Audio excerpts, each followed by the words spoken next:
الحمد لله رب العالمين والصلاة والسلام على رسوله الكريم وعلى آله وصحبه ومن سار على نهجه إلى يوم الدين وسلم تسليما كثيرا أما بعد.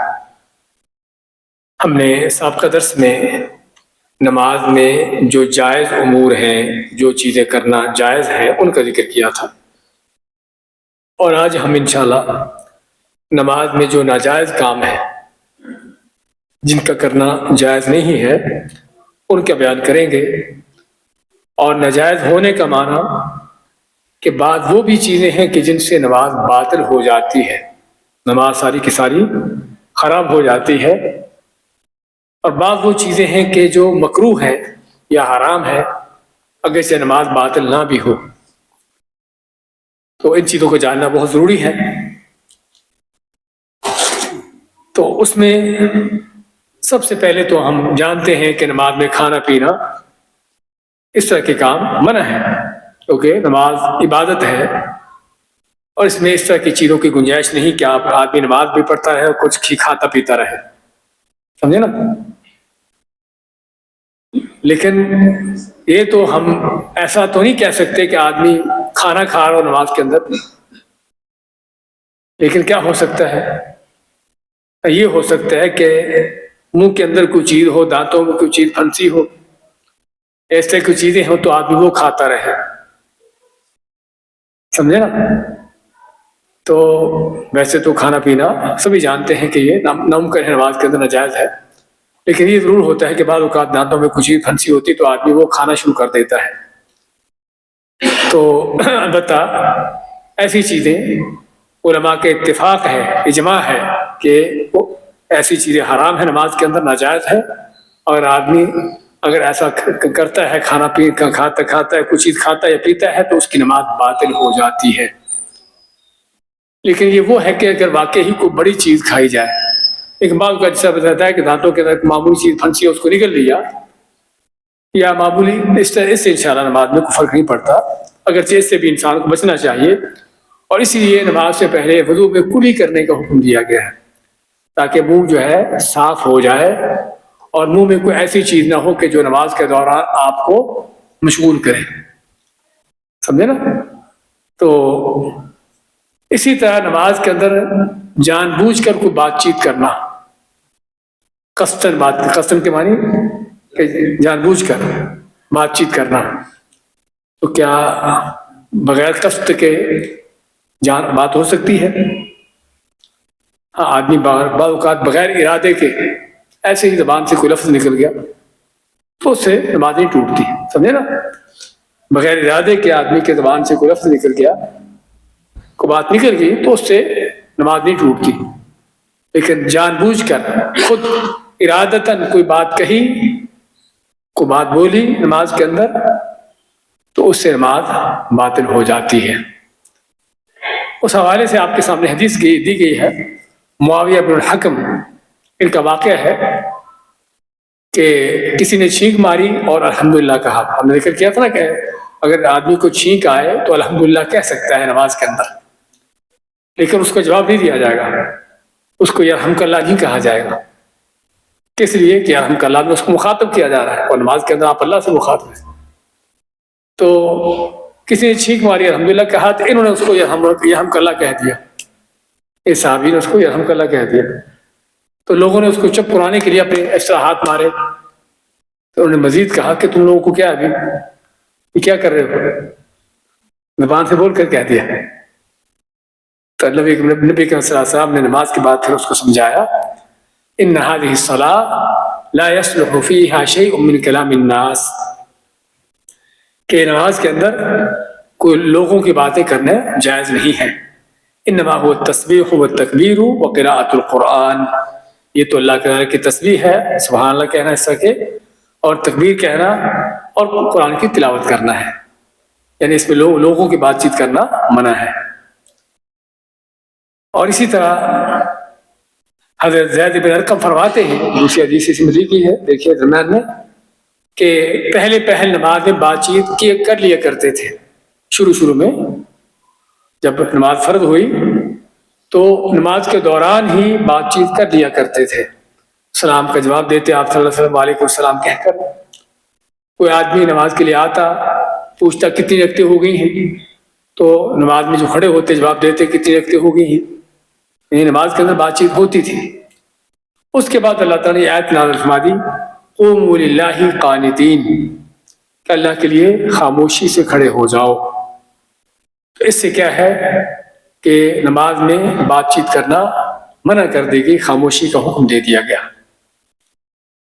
تو ایسے پتہ چلا کہ نماز کے اندر جان بوجھ کر بات چیت کرنا حرام ہے, اس سے نماز بھی باطل ہو جاتی ہے. کھانا پینا بھی حرام ہے, اس سے نماز باطل ہو جاتی ہے. 212 نمبر مسئلہ میں اگر غلطی سے سلام پھیرنے کے بعد کوئی بات چیت ہو جائے تو اس سے نماز باطل نہیں ہوتی. غور کیجیے مسائل پر, ایسا ہوا اچھی طرح سمجھنے کی کوشش کریں. ویسے تو نماز کے دوران بات چیت کرنا منع ہے, اور جان بوجھ کر کریں گے تو نماز باطل ہو جاتی ہے. لیکن بعض اوقات کیا ہوتا ہے کہ امام غلطی سے اس نے 3 رکعت پڑھ کر سلام پھیر دیا, حالانکہ 4 رکعتیں پڑھنی تھی, ظہر اثر عشاء کی. جب اس نے 3 رکعتیں پڑھ کے سلام پھیرا تو لوگوں نے کہا کہ آپ نے 3 رکعت پڑھی ہے. لوگ بولے, حالانکہ ان کی نماز ابھی تک مکمل نہیں ہوئی. امام کنفرم کرنے کے لیے, مزید تاکید کرنے کے لیے پوچھتا ہے کہ واقعہ ایسا ہے.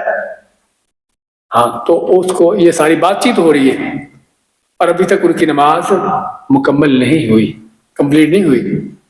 یہ نماز کے دوران ہی حالت کہہ لیجیے, لیکن اس بات چیت کرنے سے نماز باطل نہیں ہوتی. کس لیے؟ کیونکہ یہ بات چیت نماز ہی سے متعلقہ ہے. اس کی دلیل کیا ہے؟ آپ کے سامنے سے بخاری مسلم کی حدیث کا مختصر اس کا سمری دی گئی ہے کہ نبی صلی اللہ علیہ وسلم نے ظہر یا عصر کی نماز تھی, 4 رکعت کی نماز ہوتی ہے, آپ نے بھول کر غلطی سے 2 رکعت پڑھ کے سلام پھیر دیا.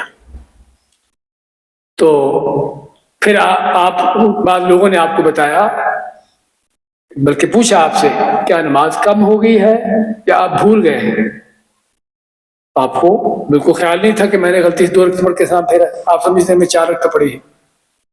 آپ مائیں کہ نہ تو میں غلطی کی ہے اور نہ ہی نماز کم ہوئی ہے, نہ میں بھولا ہوں. تو جب آپ فرمائے کہ نہ میں بھولا نہیں ہوں, تو پھر باقی صحابہ نے فرمایا کہ آپ پھر بھول گئے ہیں, کہ آپ نے 2 رکعت پڑھی ہے, آپ نے 2 رکعتیں پڑھی ہیں. پھر آپ لوٹے دوبارہ اور دوبارہ پھر سے 2 رکعتیں اور پڑھائیں, 2 رکعتیں جو باقی رہ گئی وہ پڑھائیں. اب آپ دیکھیے اس میں صحابہ کرام بات چیت کی ہے, آپ نے بات چیت کی ہے, لیکن یہ ساری بات چیت کس لیے ہے؟ نماز کے بارے میں کنفرم کرنے کے لیے کہ کتنی رکعتیں ہوئی ہیں. اس بات چیت سے نماز باطل نہیں ہوئی, بلکہ آپ نے نماز کی 2 رکعتیں پہلے پڑھا دی تھی, 2 رکعتیں پھر مزید پڑھا دی تاکہ 4 رکعتیں پوری ہو جائیں. تو اسے معلوم ہوا اس طرح کی بات چیت جو غلطی سے سلام پھیرنے کے بعد اس طرح سے ہو جاتی ہے, اس سے نماز باطل نہیں ہوتی. 213 نمبر مسئلہ میں نماز کو اجرت اور جلد جلد ادا کرنے سے نماز باطل ہو جاتی ہے. اجرت کا معنی بھی جلدی ہے, کہ نماز کو جلدی جلدی پڑھنا, تیزی سے پڑھنا, اور اتنی تیزی ہو کہ جس میں آدمی کو کھڑے ہوئے رکوع کے بعد سجدہ میں اطمینان نہ ہو, سکون نہ ہو, تو اس سے نماز باطل ہے. آپ کے سامنے صحیح بخاری مسلم کی حدیث دی گئی ہے, اور پہلے بھی ہم حدیث پر ذکر کر چکے ہیں بعض مرتبہ, کہ ایک آدمی نبی کے مسجد میں داخل ہوئے, تو ایک آدمی داخل ہوا اور اسے نماز پڑھی. آپ سب مسجد میں تھے تو ایک آدمی اور آیا, اسے نماز پڑھی, اور نماز پڑھ کے آپ صلی اللہ علیہ وسلم پر سلام کہا, آپ کو سلام کہا. تو جب آپ کو اس نے سلام کہا تو آپ نے اس کو فرمایا ارجع فصلی فإنک لم تصلی, کہ تم لوٹ کے نماز پڑھو, تم نے نماز نہیں پڑھی. اس حدیث کو ہم چاہتے ہیں اچھی طرح غور سے سنیے, کہ پہلے بھی ہم ذکر کر چکے ہیں, لیکن حدیث بڑی ہی اہم ہے. ہم کو خود بھی بڑی ضرورت ہے, اور ہمارے ماحول معاشروں میں جس طریقے سے نماز پڑھی جاتی ہے ان کو بتانے سمجھانے کے لیے بہت ضروری ہے. اس آدمی نے جلدی جلدی نماز پڑھی. نماز میں غلطی کیا کر رہا ہے کہ اطمینان و سکون نہیں ہے, جلدی نماز پڑھ رہا ہے, قیام بھی کر رہا ہے, رکوع بھی کر رہا ہے, سارا کچھ کر رہا ہے, لیکن اطمینان سکون سے نہیں. آپ اس نماز کو کیا فرماتے ہیں کہ یہ نماز نہیں ہے. انک لم تصلی, کہ تو نے نماز پڑھی نہیں, تو یہ نماز نہیں ہے. اس نے 3 دفعہ ایسا کیا. آپ تینوں بار یہی فرماتے ہیں ایک لوٹ کے نماز پڑھو تم نے نماز نہیں پڑھی. تو اگر کوئی ہمارے جیسا ہوتا ہمارے لوگوں جیسا ہمیں تو ہمارے ہاں ایسے پڑھتے ہیں بس. ہاں ہمارے ایسے پڑھتے ہیں. لیکن جو حق کے تلاش کرنے والے ہوتے ہیں ان کے ایسا نہیں ہوتا. ان کا تعصب نہیں ہوتا کہ ہمارے ایسے پڑھتے ہیں. ان کو جب پتہ چلتا ہے کہ میں غلطی کر رہا ہوں اپنی غلطی کو صحیح کرتے ہیں. یہ بھائیو اصل کرنے کا کام ہے. غلطی ہو جانا کوئی بڑی بات نہیں ہے. انسان ہے سمجھے نا, غلطی ہوتی ہے. لیکن جو اصل جرم ہے وہ کیا ہے کہ غلطی پر اڑے رہنا, غلطی پر ضد کرنا کہ نہیں ایسے ہی ہے. یہ ہے تکبر, یہ ہے کسی کے گمراہ ہونے کی دلیل. لیکن جب حق کی تلاش ہوتی ہے تو اس صحابی نے کیا کہا کہ اللہ کے والذی بعثک بالحق لا احسن غیر هذه او غیرہ فعلمنی, کہ اس ذات کی قسم ہے, اللہ کی قسم جس نے آپ کو دین حق دے کر بھیجا ہے, مجھے تو صرف یہی نماز پڑھنا آتی ہے, آپ مجھے نماز پڑھنا سکھائیے. یہ بھائیو طریقہ یہ ہے جو حق پرستوں کا طریقہ ہے, حق پر چلنے والوں کا طریقہ ہے. وہ ہر درم نہیں ہوتے, وہ ضدی متعصب نہیں ہوتے کہ ہمارے یہاں ایسا ہوتا ہے. نہیں, غلطی کی ہے, غلطی کا پتہ چلا, غلطی کو چھوڑا اور صحیح کام شروع کیا. یہ ہے کرنے کا کام. تو پھر آپ نے اس کو نماز کا پورا طریقہ بتایا شروع سے آخر تک, کس طرح اطمینان و سکون سے نماز پڑھنی ہے. اس حدیث میں جو ہمیں بڑی بات ملتی ہے وہ کیا ملتی ہے کہ اس آدمی کی نماز میں غلطی کس چیز کی تھی کہ اطمینان سکون نہیں تھا, جو ہمارے بہت سے لوگوں کا حال ہے. اور آپ نے اس نماز کو نماز سمجھا ہی نہیں کہ نماز ہی نہیں ہے. آپ نے یہ نہیں فرمایا کہ تیری نماز میں کمزوری ہے, تیری نماز صحیح نہیں ہے. نہیں, یہ نماز ہے ہی نہیں سرے سے. اور اسے ایک بہت بڑی بات معلوم ہوئی. وہ بات کیا ہے کہ جب کوئی عبادت اللہ کے نبی صلی اللہ علیہ وسلم کے طریقے پر نہیں تو عبادت ہے ہی نہیں سرے سے. یہ نہیں کہ وہ عبادت صحیح نہیں ہے, عبادت مکمل نہیں, بلکہ وہ عبادت ہے ہی نہیں. عبادت ہوتی ہی اس وقت ہے کہ جب اللہ کے نبی صلی اللہ علیہ وسلم کے طریقے پر ہو, اللہ کے لیے خالص ہو. سمجھے نا. تو بڑی سبق آموز حدیث ہے. علامہ ابن باز ہمارے شیخ سعودیہ کے مفتی اعظم فرماتے ہیں کہ حدیث دلیل ہے کہ نماز میں اطمینان و سکون ہونا فرض ہے. تو کے بعد ہمارے ملا بھائی ٹھیک ہے نماز پڑھو جیسے ہی پڑھو, اطمینان سکون کی ضرورت نہیں ہے. لیکن فرماتے ہیں کہ حدیث اس بات کی واضح دلیل ہے کہ نماز میں اطمینان و سکون ہونا, اطمینان سکون سے نماز پڑھنا فرض ہے. اس کے بغیر نماز نہیں ہوتی. چنانچہ جلد جلد ٹھونگے مارنے والوں کی نماز نہیں ہے, بلکہ ایسا کرنا نماز کو کھیل تماشا بنانا ہے. یعنی جو جلدی جلدی پڑھ کے چل دیتے ہیں یہ نماز کے ساتھ مذاق کر رہے ہیں, اس کا کھیل تماشا بنائے ہوئے ہیں. سیدنا حذیفہ رضی اللہ تعالیٰ عنہ آپ کے بہت دلگزر صحابی ہیں, اور اس شخص کو دیکھا جو رکوع سجود میں اطمینان سے نہیں کر رہا تھا, یعنی جلدی جلدی کر. ہمارے بعض لوگ رکوع میں جیسے ساتھ تھوڑا سا جھکایا فوراً کھڑے ہوئے, اور کھڑے ہونے کی توفیق نہیں, تھوڑا سر اٹھا کے سجدہ میں گر گئے. تو یہ شخص بھی اس طرح کی نماز پڑھ رہا تھا, یہ شخص بھی اس طرح کی نماز پڑھ رہا تھا. تو حضرت حذیفہ نے اس سے پوچھا کہ تو نے کب سے نماز پڑھی ہے؟ اس نے کہا کہ 40 سال سے. 40 سال سے میں ایسے ہی نماز پڑھ رہا ہوں. تو حضرت فرماتے ما صلیت, کہ تو نے 40 سال سے نماز پڑھی نہیں. یعنی اگر تیری 40 سال کی نمازیں ایسی ہی ہیں تو یہ نماز نہیں ہے. تو نے 40 سال سے نماز پڑھی نہیں. بہت خطرناک چیز ہے کہ آدمی زندگی بھر نماز پڑھتا رہے اور قیامت کے دن اس کو یہ کہا جائے کہ تیری نماز تھی ہی نہیں, کینسل. ہاں اس وقت کچھ اور چانس ہوگا. تو اس لیے یہ تو دنیا میں اس کو بتا دیا کہ ہاں اس کی غلطی بتا دی کہ تیری نماز تو صحیح نہیں, تیری نماز ہے ہی نہیں. تو اور باتیں کہ اگر تو اسی طرح سے نماز پڑھتے مر گیا تو ملت اعلی غیر سنت محمد صلی اللہ علیہ وسلم, تو محمد صلی اللہ علیہ وسلم کی جو سنت آپ کا طریقہ ہے اس طریقے پر نہیں موت آئے گی, بلکہ اس کے خلاف طریقے پر موت آئے گی. حالانکہ اس میں بھی پتہ چلتا ہے کہ نماز کو جلدی پڑھنے کا کیا جرم ہے. 214 نمبر مسئلہ میں بلا ضرورت مسلسل زیادہ حرکتیں کرنے سے نماز باطل ہو جاتی ہے. ہمارے یہاں کہتے ہیں 3 حرکتیں کرنے سے, لیکن کسی صحیح حدیث میں نہیں آتا, کسی قرآن کے آیت پہ نہیں آتا کہ 3 حرکتیں کرنے سے نماز باطل ہوتی ہے۔ اصل کیا ہے کہ آدمی نماز میں اس طریقے سے ہو کہ دیکھنے والے کو پتہ چلے کہ وہ نماز پڑھ رہا ہے، کھیل نہیں رہا اور کوئی کام نہیں کر رہا۔ اگرچہ بعض اوقات انسان کو حرکت کرنے کی ضرورت پڑتی ہے، تو حرکت کرنا منع نہیں ہے، جبکہ حرکت کرنے کی ضرورت ہو تو ہم آگے بیان کریں گے تفصیل سے کہ حرکتوں کی کیا کیفیتیں ہیں۔ تو اللہ فرماتا ہے قد افلح المؤمنون الذین هم فی صلاتهم خاشعون، یقیناً وہ مومن کامیاب ہو گئے کہ جو اپنی نمازیں خشوع و خضوع سے پڑھتے ہیں۔ ایسی حرکتوں کی کوئی تعداد مقرر نہیں ہے، لیکن اس کی حد یہ ہے کہ جس میں نمازی کو دیکھنے والے کو محسوس ہو کہ یہ شخص نماز نہیں پڑھ رہا، یعنی اتنی زیادہ حرکتیں کر رہا ہے آدمی کہ دیکھنے والے کو یہ تاثر ہوتا ہے کہ نماز نہیں پڑھ رہا۔ اور جن لوگوں نے 3 حرکتوں سے نماز باطل قرار دی ہے ان کی کوئی دلیل نہیں ہے، یعنی 3 حرکتوں سے نماز کا باطل ہونے کی کوئی دلیل نہیں، صرف اپنی بات ہے۔ اور اگر دلیل نہیں قرآن و حدیث سے تو پھر ہمیں بھی جائز نہیں کہ ہم لوگوں کی نمازیں باطل کرتے پھریں۔ بات سمجھا رہی؟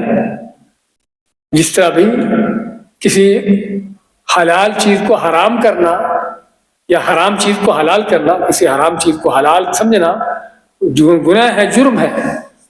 اس سے بڑا جرم کیا ہے کہ کسی حلال چیز کو حرام کر دینا۔ ایک ہے کہ کوئی حلال کو حرام کر رہا ہے، حرام کو حلال کر رہا ہے، چیز حرام ہے لیکن اس کو حلال سمجھ کے کر رہا ہے، گناہ ہے، کوئی شک نہیں۔ اس سے بڑا گناہ کیا ہے کہ کسی جو ہے حلال کو حرام کر دینا، حلال کو حرام کر دینا۔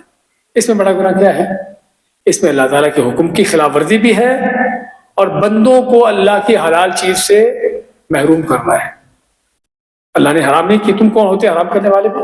سمجھے نا؟ ایک دوگنا جرم، اللہ کے حق میں بھی جرم کہ اپنی طرف سے بات جھڑ دی، اپنی طرف سے چیز حلال کر دی یا حرام کر دی، اور بندوں کے حق میں جرم کہ اللہ نے جو ان پر چیز حلال کی تھی ان پر حرام کر دی۔ 2 جرم اس کے۔ تو اس لیے جب تک قرآن و حدیث میں حرکتوں کی تعداد مقرر نہیں ہے کہ جس سے نماز باطل ہوتی تو ہمیں بھی وہ تعداد مقرر کرنے کی اجازت نہیں ہے۔ لیکن رول کیا ہے؟ رول یہ ہے کہ آدمی نماز پڑھنے والا واقعی ہی دیکھنے والے کو احساس ہو کہ نماز پڑھ رہا ہے، عبادت کر رہا ہے، اس انداز سے حرکتیں کرتے ہونا کہ جس میں دیکھنے والے کو پتہ ہی نہیں چلے کہ نماز پڑھ رہا ہے، کوئی کھیل رہا ہے، ایسی نماز نہیں ہوتی۔ اچھا، 214 نمبر مسئلہ میں بلا ضرورت مسلسل زیادہ حرکتیں کرنے سے نماز باطل ہو جاتی ہے۔ اسی مسئلے میں شیخ ابن عثیمین رحمۃ اللہ علیہ نماز میں حرکتوں کی 5 قسمیں بیان کی ہیں۔ نماز میں حرکتوں کی 5 قسمیں بیان کی ہیں۔ وہ حرکت جو واجب ہے، نماز میں وہ حرکت کرنا جو واجب ہے، فرض ہے، جیسا کہ قبلہ کی صحیح سمت اختیار کرنا۔ آدمی آپ دیکھتے ہو مسجد کسی بھی جگہ پر آدمی نماز پڑھ رہا ہے، مسجد میں تو عام طور پر ایسا نہیں ہوتا، لیکن مسجد کے علاوہ آدمی کا رخ جو ہے قبلہ کے علاوہ کسی اور طرف ہوتا ہے، قبلہ ادھر ہے اس کا رخ ادھر ہے یا پیچھے کو ہے، اور ہو جاتا ہے بعض اوقات آدمی غلط فہمی سے۔ تو اگر آدمی آپ دیکھتے ہیں کسی کو کہ اس کا رخ قبلہ کی طرف نہیں ہے تو اس کا رخ قبلہ کی طرف کرنا، اس کو بتانا کہ قبلہ اس طرف ہے، آپ کا فرض ہے، اور اس کے لیے نماز کے اندر ہی قبلہ کی طرف رخ کرنا فرض ہے۔ کسی کو پتہ چل گیا کہ قبلہ اس طرف نہیں جس طرف نماز پڑھ رہا ہے تو پھر بھی نماز پڑھتا رہا تو اس کی نماز باطل ہے۔ سمجھ آ رہی؟ یعنی ایک آدمی قبلہ کے علاوہ کسی اور سمت میں نماز پڑھ رہا ہے غلطی سے، اس کو اب کسی نے بتا دیا کہ تو جو نماز جس طرح پڑھ رہا ہے قبلہ ادھر نہیں ہے، اپنا رخ چینج کرو، اپنی سمت چینج کرو، لیکن وہ اسی طرح پڑھتا رہتا ہے، تو اس کی نماز باطل ہے، کیونکہ اس نے جان بوجھ کر قبلہ چھوڑا ہے۔ لیکن کوئی غلطی سے چھوڑ دے، پتہ نہیں چلا تو اس کی اجازت ہے، گنجائش ہے۔ اچھا، پہلی حرکت تو یہ ہے جو واجب ہے کہ قبلہ کی طرف رخ کرنا، قبلہ کی سمت ہو جانا۔ دوسری حرکت وہ ہے جو حرام ہے، جو بلا ضرورت مسلسل حرکتیں کرنا، جس طرح ہم نے بتایا نا کہ آدمی دیکھنے والے کو یہ ہو کہ یہ نماز نہیں پڑھ رہا ہے، کچھ اور کر رہا ہے، تو ایسی حرکتیں کرنے سے نماز باطل ہو جاتی ہے۔ تیسرا مستحب اور مسنون حرکتیں، نماز کے اندر مستحب کے معنی جو پسندیدہ ہے اور سنت کے مطابق حرکتیں ہیں، ایسی حرکت کرنا کیا ہے؟ سنت ہے۔ مثلاً صف سیدھی کرنے کے لیے نماز شروع کر دی، نماز پڑھنا شروع کر دی، تب پتہ چلا کہ صف ٹیڑھی ہے، تو صف کو سیدھا کرنے کے لیے آگے پیچھے ہونا، دائیں بائیں ہونا، یہ کیا ہے؟ یہ یعنی کہ اپنے مستحب ہے، سنت ہے، کیونکہ نماز کو اپنے صف کو سیدھا کرنا مستحب ہے۔ اسی طرح صف پوری کرنا، پوری کرنے کا معنی کہ آپ کھڑے ہو گئے صف میں، آپ کے آگے والے صف میں ایک آدمی کی جگہ خالی ہے، تو کیا کریں گے؟ آگے بڑھ جائیں گے، اس صف میں چلے جائیں گے تاکہ اس کو مکمل کیا جائے۔ تو یہ مستحب حرکتیں ہیں۔ چوتھی جو جائز حرکتیں ہیں، نماز کے اندر جائز حرکتیں، کسی حاجت یا ضرورت کے لیے حرکتیں کرنا، یعنی آدمی کی کوئی ضرورت ہے، اس کی حاجت ہے، آپ جیسے بتایا تھا، آپ اپنی نواسی امامہ کو نماز میں اٹھائے ہوئے تھے، اور جب رکوع سجدہ کرتے اس کو بٹھا دیتے۔ اب اس میں حرکتیں ہو رہی نہیں ہو رہی؟ حرکتیں ہو رہی ہیں، لیکن وہ حرکتیں کہ جو جائز ہیں، انسان کی حاجت ہے، ضرورت ہے۔ اگر آپ اس کو بچی کو نہیں اٹھائیں گے، روئے گی، تو اس لیے اس کو اٹھا لیتے تاکہ وہ روئے نہیں۔ اچھا، پانچویں جو مکروہ حرکتیں ہیں، مکروہ حرکتیں ہیں جو مذکورہ حرکتوں کے علاوہ بلا ضرورت معمولی حرکتیں ہیں، جیسا کہ گھڑی وغیرہ دیکھنا۔ پھر سے ہم بتاتے ہیں کہ نماز میں حرکات 5 طرح کی ہیں۔ ایک وہ حرکت کرنا جو واجب ہے کہ قبلہ کی طرف سمت کرنا، اور دوسری حرکتیں جو حرام ہے بلا ضرورت مسلسل حرکتیں کرنا، یہ حرام ہے ضرورت کے بغیر۔ اور تیسری مستحب اور مسنون حرکتیں، یعنی کہ جن کا کرنا بہتر اچھا ہے، تو جس میں صف کو سیدھا کرنا، صف کو پورے کرنا۔ چوتھا ہے جائز حرکتیں ہیں کہ کسی حاجت یا ضرورت کے لیے حرکتیں کرنا، جیسے کہ آپ نے اپنی نواسی امامہ کو اٹھایا تھا۔ تو یہ 5 طرح کی حرکتیں۔ پانچویں حرکت مکروہ ہے کہ مذکورہ حرکتوں کے علاوہ بلا ضرورت معمولی حرکتیں کرنا، یہ مکروہ حرکات میں سے ہے۔ تو یہ ہے 5 طرح کی جو حرکات ہیں نماز کے اندر، ان کے احکامات۔ 215 میں قصداً کہا لگا کر ہنسنے سے نماز باطل ہو جاتی ہے۔ کیا معنی ہے جملے کا؟ قصداً یعنی جان بوجھ کر۔ کہا کیا ہوتا ہے؟ زور سے ہنسنا، جس ہنسنے کی آواز ہو۔ کہا کیا ہوتا ہے؟ کہ ایسا ہنسنا جس میں ہنسنے والے کی آواز ہو، تو یہ کیا ہے؟ کہا ہے۔ تو اس سے نماز باطل ہو جاتی ہے، کیونکہ ایسا کرنا نماز کے منافی ہے۔ نماز عبادت ہے، اللہ کے سامنے خشوع و خضوع ہے، اور آدمی ہنس رہا ہے، بلکہ اسے کھیل تماشا بنانے کے مترادف ہے۔ اگر آدمی نماز میں ہنستا ہے، اس طرح کی حرکتیں کرتا ہے، تو ایسے ہی جیسے اسے نماز کو کھیل تماشا بنایا۔ اور اس پر علماء کا اجماع ہے کہ ایسا کرنے سے نماز باطل ہو جاتی ہے۔ لیکن اگر یہ کہا بغیر قصد کے اچانک نکل آئے تو نماز باطل نہیں ہوگی۔ اسی طرح صرف مسکرا دینا جس سے آواز پیدا نہ ہو، اس سے بھی نماز باطل نہیں ہوتی۔ تو یہاں پر ہمیں تفصیل معلوم ہوئی کہ جس کو کہا کہتے ہیں، یہ کب جائز ہے کب ناجائز ہے۔ اصل تو ناجائز ہے، لیکن بعض اوقات انسان کے بغیر ارادے سے، بغیر اس کے ارادے سے ایسے ہی کہہ نکل گیا، ہنسی آ گئی، اس کے ارادے کے بغیر ہنسی آ گئی، اب اس کو ارادہ نہیں ہے، اس میں اس ہنسی کے آنے سے اس کی نماز جو ہے وہ صحیح ہے، نماز باطل نہیں ہوگی۔ یعنی بغیر ارادے کے ہنسنے کا معنی کیا ہے؟ بات یاد آ گئی یا سامنے کوئی چیز ہوئی، یعنی بعض اوقات آدمی کے آس پاس لوگ بیٹھے ہوتے ہیں، کوئی ایسا کام کرتے ہیں، کوئی ایسی بات کہہ دیتے ہیں جیسے اسے سنی، اسے کیا ہے، اس کو ہنسی آ گئی۔ بچہ ہوتا ہے، بچہ کوئی ایسا الٹا سیدھا کام کرتا ہے، سمجھے نا، کہ جسے ہنسی آ جاتی ہے، تو یہ وہ چیز ہے کہ جو انسان کے اختیار کے بغیر ہے۔ تو قاعدہ کلیہ رول یہ ہے کہ عبادات کرتے ہوئے اگر عبادت میں کوئی ایسی چیز ہو جائے جو انسان کے اختیار میں نہ ہو، اس سے نماز یا وہ عبادت باطل نہیں ہوتی۔ آپ وضو کرتے کرتے منہ میں کلی کے لیے پانی ڈالا، آپ کا ارادہ نہیں تھا کہ پانی اندر چلا جائے، لیکن اندر چلا گیا آپ کے ارادے کے بغیر، تو کیا وہ روزہ ٹوٹ جائے گا؟ نہیں ٹوٹے گا۔ روزہ نہیں ٹوٹے گا۔ ایسے یہاں پر بھی تو یہ باقاعدہ رول سے یاد رکھیے کہ اگر آدمی سے کسی عبادت کے اندر بھی کوئی ایسا کام ہو جائے جو اس کے اختیار میں نہ ہو، زبردستی اس سے کروا لیا جائے، یا تو ایسی چیز کرنے سے اس کی عبادت صحیح ہے، وہ عبادت جب باطل نہیں ہوتی. تو نماز کا بھی ہے کہ ایسے ہنسیا کہ کچھ چیز دیکھی کچھ سنی تو اس سے نماز باطل نہیں ہوگی، لیکن جان بوجھ کر ہنسنا اس سے نماز باطل ہو جاتی ہے، کیونکہ نماز کے مقصد ہی کے خلاف ہے. 216 نمبر مسئلہ میں بھوک کی حالت میں کھانا موجود ہو یا قضاء حاجت کی ضرورت ہو تو ایسی حالت میں نماز پڑھنا مکروہ ہے. لیکن کیا صرف بھوک اور قضاء حاجت کا مسئلہ ہے؟ یہ مثال ہے، یہ مثالیں ہیں کہ آدمی نماز کے وقت کو اس کے ساتھ ایسا معاملہ پیش آ جائے کہ جس میں اگر نماز پڑھنا شروع کر دے تو اس کے ذہن اس معاملے کی طرف رہے، اسی کی طرف رہے. آدمی کو چاہیے کہ پھر پہلے نماز پڑھ لے، اس کے بعد وہ کام کرے، وہ چیز کرے. یہاں پر آپ کے سامنے حدیث دی گئی ہے، لا صلاۃ بحضرۃ الطعام ولا هو يدافعه الاخبثان، کہ جب کھانا حاضر ہو، رکھا گیا ہو، دسترخوان لگا ہو، آپ کو بھوک بھی لگی ہے، کھانے کو دل بھی چاہتا ہے، تو آپ مانتے ہیں اس حالت میں نماز نہیں. نماز نہ ہونے کا معنی کہ ایسی حالت میں نماز نہ پڑھو. سوال آخر میں رکھیے انشاءاللہ. تو ایسی حالت میں نماز نہ پڑھو، اس لیے کہ تاکہ آپ کی توجہ نماز میں ہو، کھانے کی طرف نہ ہو.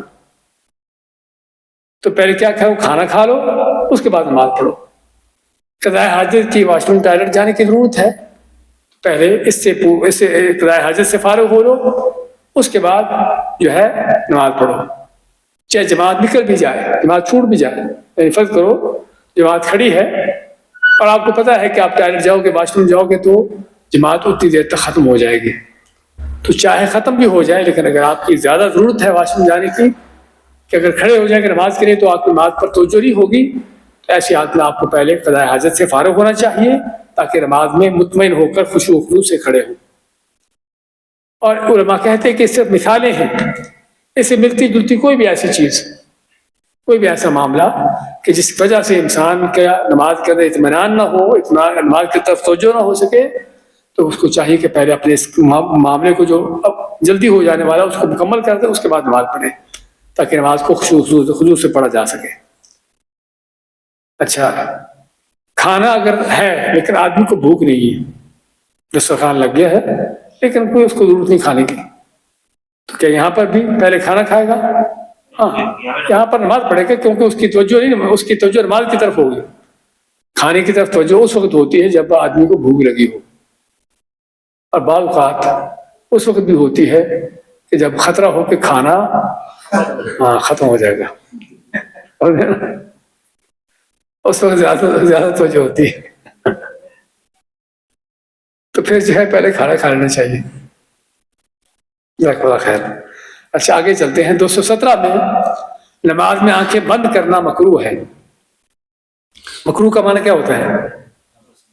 یہ اچھی چیز نہیں ہے، ناپسند ہے، لیکن عبادت صحیح ہے، عبادت باطل نہیں ہوگی.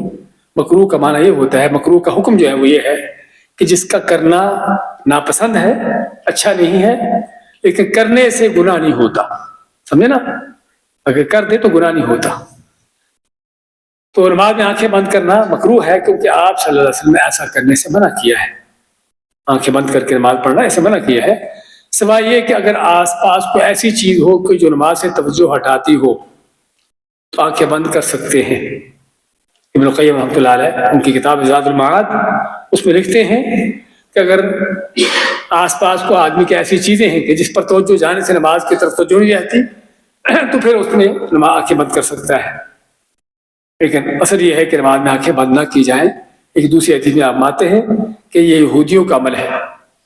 یہودی جو ہے آنکھیں بند کر کے نماز پڑھتے ہیں، تو ہمیں آنکھیں بند کر کے نماز پڑھنے سے روکا گیا. اور بعض لوگ یہ کام کرتے ہیں یہودیوں کی سنت پر عمل کر کے. سمجھے نا؟ ان کا یہ کام یہودیوں کی سنت پر عمل کرنا ہے. ہمارے ہاں صوفی حضرات ان کے ہاں ہیں آنکھیں بند کر کے. تو یہ مسلمانوں کی سنت نہیں ہے، آپ صلی اللہ علیہ وسلم کی سنت نہیں ہے. 218 میں نماز میں کمر پر ہاتھ رکھنا منع ہے. کمر پر ہاتھ رکھنے مانا ایسے پہلو پر ہاتھ رکھنا. تو اس میں نہا رسول اللہ صلی اللہ علیہ وسلم الخصرہ فی الصلاۃ. ابو ہریرہ فرماتے ہیں کہ نبی صلی اللہ علیہ وسلم نے پہلو پر ہاتھ رکھنے سے منع فرمایا ہے. کیوں منع فرمایا ہے؟ عام طور پر پہلو پر ہاتھ رکھنا کس بات کی دلیل ہوتی ہے؟ تکبر کی دلیل ہے. یہ تکبر کی دلیل. اور نماز خشوع خضوع کا وقت ہے، عاجزی انکساری کا وقت ہے، سمجھے نا. اور ویسے بھی سنت یہ ہے کہ ہاتھوں کو باندھا جائے، نہ کہ پہلو پہ رکھے جائیں. تو اس لیے جو ہے سنت کے بھی خلاف ہے اور تکبر کی دلیل بھی ہے. اس لیے آپ نے اسے منع فرمایا کہ نماز کے حالت میں پہلو پر یا پسموں پر ہاتھ رکھے جائیں. 219 میں سجدہ کرتے ہوئے بازو بچھانا منع ہے. پہلے ہم پڑھ چکے ہیں سجدے کے بارے میں، سجدے کی تفصیلات کیسے کیا جاتا ہے سجدہ. اور یہ بھی ہم نے وہاں پر بیان کیا تھا کہ آپ نے سجدہ کے حالت میں بازو بچھانے سے منع کیا ہے. بازو بچھانے کا معنی کیا ہے؟ ہمارے ولا یبسط احدکم ذراعیہ بساط الکلب، کہ تم میں سے کوئی اپنے بازو ایسے نہ بچھائے جیسے کتا بازو بچھاتا ہے. اچھا کتا کیسے بازو بچھاتا ہے؟ ہاں، کتا جب بیٹھتا ہے نا، آپ نے دیکھا ہوگا اس کے سر کو درمیان میں رکھا ہوتا ہے، اس کے بازو آگے ایسے زمین پر بچھے ہوتے ہیں. تو یہ کتے کی طرح اپنے بازو کو آگے بچھانا آپ نے اس سے منع فرمایا ہے. اور بلکہ کتے کے ساتھ اس کی تشبیہ دینا ہی اس بات کی دلیل ہے کہ بازو بچھا کے نماز پڑھنا، سجدہ کرنا کتنا بڑا جرم ہے، گناہ ہے. یہ گناہ ہے کہ آپ کو کتے کے ساتھ اس کی مثال دی ہے. اور اگر آپ صلی اللہ علیہ وسلم کسی جانور یا کتے کی مثال دیتے ہیں، اس کا مقصد کیا ہوتا ہے؟ اس کام کی نفرت دلانا، اس سے نفرت دلانا کہ یہ کتنا برا کام ہے، غلط کام ہے. لیکن اس کے باوجود یہ صحیح بخاری مسلم کی حدیث آپ کے سامنے ہے کہ جس میں آپ نے منع کیا ہے کہ کتے کی طرح بازو بچھایا جائے، لیکن اس کے باوجود آپ کو ملا ملیں گے کہ جن کا فتویٰ ہی یہ ہے کہ سجدہ کرنا ہی اس طرح سے ہے، بازو بچھا کر سجدہ کرنا ہے. اور بعض ضعیف قسم کی اس طرح کی روایتوں کو لا کر صحیح بخاری مسلم کے مقابلے میں کھڑا کرتے ہیں. تو اللہ کل حال صحیح حدیث سے ہی پتہ چلتا ہے کہ سجدہ صحیح طریقے سے کیا جائے، کمر کو رانوں سے اٹھایا ہوا ہو، بازو زمین سے اٹھے ہوں، زمین پر نہ لگے ہوں اور نہ پہلو کے ساتھ لگے ہوں، اس طرح سے سجدہ کیا جائے. ہاں حرام. جی اچھا جی. 220 میں نماز میں انگلیاں چٹکانا یا انگلیوں میں انگلیاں ڈالنا منع ہے. انگلیاں چٹکانے کا معنی کیا ہے؟ ہاں، پٹاخے نکالنا، سمجھے نا. کس لیے منع ہے؟ تو فالتو کام ہے، کھیل ہے، فالتو کام ہے. یعنی اگر آپ نماز کے علاوہ بھی ایسے کام کر رہے ہو تو آپ کو کیا دیکھا جاتا ہے کہ یہ کیا فالتو کام کر رہا ہے. تو نماز کے اندر پھر ایسا کسی کو کی جاتی ہے کیونکہ ہماری عبادت ہے. تو اس کی حدیث سے آتی ہے کہ کعب بن عجر رضی اللہ تعالیٰ عنہ فرماتے ہیں کہ رسول اکرم صلی اللہ علیہ وسلم فرمایا کہ اذا توضأ احدکم فاحسن وضوءه، کہ تم میں سے اگر کوئی وضو کرتا ہے اپنے گھر میں اور وضو کو اچھے طریقے سے کرتا ہے، مکمل کرتا ہے، اس کے بعد نماز مسجد کی طرف نکلتا ہے نماز پڑھنے کے لیے، آپ مانتے کہ اس حالت میں مسجد کی طرف جاتے اس کو انگلیوں میں انگلیاں نہیں ڈالنا چاہیے. صرف چٹکانا ضروری نہیں، انگلیوں میں انگلی ڈالنا ایسے، یہ بھی آپ نے منع کیا. کیونکہ کس لیے منع کیا؟ فَإِنَّهُ فِي الصَّفِي صَلَاةٍ، کیونکہ آدمی اس وقت نماز کی حالت میں ہے. یعنی آدمی اگر وضو کر کے مسجد کو جا رہا ہے، یہیں سے اس کی نماز اللہ کے ہاں شروع ہو چکی ہے. مسجد کو جاتا ہے، 10 منٹ لگتے ہیں، 15 منٹ لگتے ہیں، مسجد میں جا کے ابھی نماز شروع ہونے میں وقت ہے، وہ سنتے پڑھ کے بیٹھ جاتا ہے، دو تحیہ. اللہ کے ہاں اس کا یہ سارا وقت ایسے ہے جیسے نماز پڑھ رہا ہے. اسی سے ہم کو اندازہ ہو جانا چاہیے کہ وضو کر کے مسجد کو جانا اور اس میں وقت لگانا کتنی بڑی فضیلت کی چیز ہے. اچھا جی. اور اسی طرح ابن عباس نے ایک آدمی ایسا کرتے ہوئے دیکھا تو اس کو منع کیا، یعنی انگلیاں ڈالے ہوئے دیکھا تو اس کو اس چیز سے روکا اور منع کیا. 221 میں نماز میں نگاہیں آسمان کی طرف اٹھانے سے نماز باطل ہو جاتی ہے. نماز میں آنکھیں نگاہیں آسمان کی طرف اٹھانا، کیوں اٹھاتے ہیں؟ آسمان کی طرف نگاہیں اٹھانے کی کیا ضرورت ہے؟ ضرورت ہے. کہتے ہیں بعض اوقات کہ جس کے دل میں زیادہ ہی خشوع و خضوع ہو، اللہ کے ساتھ تعلق قائم کرنا ہو، تو پھر کیا ہے؟ آنکھیں اٹھائے. یہ غلط ہے. اللہ تعالیٰ کے سے تعلق قائم مضبوط کرنے کے لیے آنکھیں اٹھانے کی ضرورت نہیں ہے، بلکہ وہ کام کرے کہ جو اللہ کے نبی صلی اللہ علیہ وسلم کی سنت ہے کہ آپ کی نظریں سجدہ کی جگہ پر ہوتی، آنکھیں نہیں اٹھاتے تھے. اور آپ نے اس سے سختی سے منع کیا. اور بڑی ایک چیز بڑی سخت سزا سنائی دی کیا فرمایا لا ينتهين اقوام من رفع ابصارهم عند الدعاء في الصلاة الى السماء او لتخطفن ابصارهم، کہ جو لوگ جو ہیں وہ دعا کرتے ہوئے، نماز میں دعا کرتے ہوئے اپنی نگاہیں اپنی آنکھوں کو آسمان کی طرف اٹھاتے ہیں، آپ ماتے کہ اس سے رک جائیں، باز آ جائیں، اس کام سے باز آ جائیں، اس کام کو چھوڑ دیں کہ نماز میں آنکھیں آسمان کی طرف اٹھانا، تو اس کام کو چھوڑ دیں۔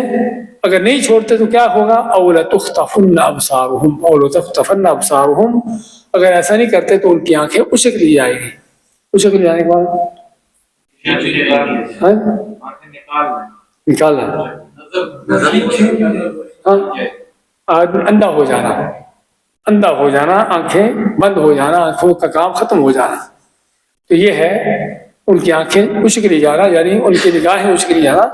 آنکھیں بھی نکالی جا سکتی ہیں اس میں، اور اصل جو ہے وہ کام کیا ہے، اصل وہ چیز کیا ہے کہ آنکھوں کا کام بند ہو جائے، آنکھوں سے نظر آنا بند ہو جائے، آدمی اندھا ہو جائے۔ اس کے بعد 222 میں نماز میں منہ ڈھانپنا منع ہے۔ آج کل کیا ہے، کورونا سے ماسک لگاتے ہیں، ماسک کہاں لگتا ہے؟ ناک منہ پہ، دونوں پہ لگتا ہے۔ تو اس میں نماز میں منہ ڈھانپنا منع ہے۔ نماز میں کپڑا دونوں کندھوں پر اس طرح سے لٹکانا کہ اس کے دونوں سرے سیدھے زمین کی طرف ہوں، صدر کہلاتا ہے، یہ بھی منع ہے۔ صدر منع ہے۔ صدر کیا ہے کہ آدمی کا لمبا کپڑا ہو، کندھوں پر ڈال لے، ایسے اس کو لپیٹے نہیں، اس کو ایسے ہی چھوڑ دے سیدھا، تو یہ بھی منع کیوں ہے؟ منع کیوں ہے؟ تکبر کی علامت بھی ہے، اور بار بار اس کو کپڑا اٹھانے کی، اس کو صحیح کرنے کی ضرورت رہے گی، جو نماز کے خلاف ہے۔ اس لیے یعنی کہ اس سے آپ نے منع فرمایا کہ اس کو کیسے صدر کرنا، کہ کپڑا کندھوں پر رکھا ہو یا سر ڈالو ہو اور سیدھا ایسے چھوڑ دیا ہو، بشرطے کہ کپڑا بڑا ہو، لمبا ہو۔ آپ کہیں گے اس طرح کے رومال اکثر بیشتر لوگ سر پہ لیتے ہیں اور سر پہ لپیٹ دیتے ہیں، یا بعض کا سر پہ لے کے اس کو ایسے چھوڑ دیتے ہیں، جس طرح کہ آپ نے تو کیا یہ رومال اسی میں آتا ہے؟ یہ اس میں نہیں آتا، کیونکہ چھوٹا ہے، چھوٹا ہے، اور اس کو بار بار صحیح کرنے کی ضرورت نہیں ہوتی۔ چاہے جا کے لمبا کپڑا ہو، اس کو بار بار اٹھانا، سمیٹنا، یہ چیزیں ہوتی ہیں۔ اچھا، کیا دلیل ہے اس کی؟ آپ کے سامنے حدیث ہے کہ نہا عن الصدر فی الصلاۃ وان یغطی الرجل فاہ، کہ آپ صلی اللہ علیہ وسلم نے نماز میں صدر کرنے یعنی کپڑا اس طرح لٹکانے سے منع کیا ہے، اور اس سے منع بھی کیا ہے کہ آدمی کو نماز پڑھتے ہوئے اپنے منہ کو بند رکھے، یغطی الرجل فاہ، اپنے منہ کو بند رکھے، فاہ کے معنی ہونٹ، اپنے ہونٹوں کو بند رکھے، اس سے منع کیا۔ تو اس سے منع کیوں کیا؟ یا منہ کے اوپر کوئی چیز چڑھانا، منہ کے اوپر کوئی چیز ڈالنا، اس سے منع اس لیے کیا ہے کہ اصل یہ ہے کہ آدمی نماز کے حالت میں اس کے ہونٹ حرکت میں ہوں، زبان حرکت کرے، اور اس حالت میں نماز پڑھے۔ تو بلا وجہ بغیر ضرورت کے ماسک لگانا، اس طرح کی چیزیں کرنا، کپڑا منہ پہ ڈالنا، اس سے منع کیا گیا ہے۔ لیکن اگر ضرورت ہو تو کوئی مشکل نہیں، اگر ضرورت تو انسان کو ڈال سکتا ہے۔ جی ہاں، جیسا کہ عورت کا غیر محرم لوگوں کی موجودگی میں چہرے کا پردہ کرنا ہے۔ اگر عورت نماز پڑھ رہی ہے یا نماز نہیں پڑھ رہی، تب بھی آس پاس غیر محرم لوگ ہیں تو اسے کیا ہے، چہرے کا پردہ کرنا ہوگا، چہرے کا پردہ کرنا ہوگا۔ جی ہاں۔ اچھا، اس کے بعد 223 میں نماز میں کپڑے اور بال سمیٹنا منع ہے۔ کپڑے اور بال سمیٹنا کیا مطلب؟ کپڑے بال سمیٹنا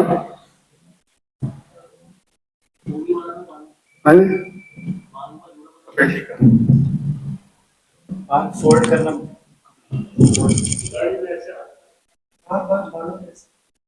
فولڈ کرنا بھائی، سمیٹنا، ہاں ہاں، فولڈ کرنا ہو، کپڑے کو فولڈ کرنا ہو، کپڑے کو فولڈ کرنا ہو، یا بالوں کو ایسے سمیٹنا ہو، یا بال اوقات یعنی بال سر کے ایسے ان کو ایک جگہ سمیٹنا ہو، اس طرح کے کام ہے، اس طرح کے ان چیزوں سے منع کیا گیا۔